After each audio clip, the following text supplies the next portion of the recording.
Buongiorno, senta, io domani mi farei una passeggiata a Cona. Così l'allora prefetto Domenico Cuttaia avvertiva i vertici della cooperativa Edeco Ecofficina dell'imminente ispezione. Sono numerose le telefonate intercettate nel corso dell'inchiesta coordinata dalle procure di Padova e Venezia e depositate nei giorni scorsi dopo la chiusura delle indagini.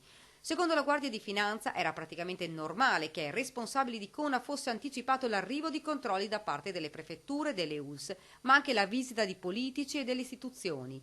In questo modo i vertici della cooperativa potevano organizzarsi e far arrivare al centro più personale, cercando di nascondere di fatto la carenza di operatori nel centro, contestata dalle Fiamme Gialle. A Cuttaia viene contestato di aver avvertito almeno in 4 occasioni tra il 2015 e il 2016 il centro. Più tardi viene il viceprefetto perché stiamo avviando una serie di verifiche su tutti i centri di accoglienza. Questa è un'altra chiamata alla vicepresidente di Edeco. Cuttaia, interrogato, ha sempre respinto ogni accusa negando di aver mai avvisato nessuno. Ai magistrati ha spiegato che si trattava di una drammatica emergenza e che il suo timore era che chiudessero il centro e non avrebbe saputo dove sistemare i migranti. Ricordiamo che chiuse le indagini sono 12 in totale gli indagati.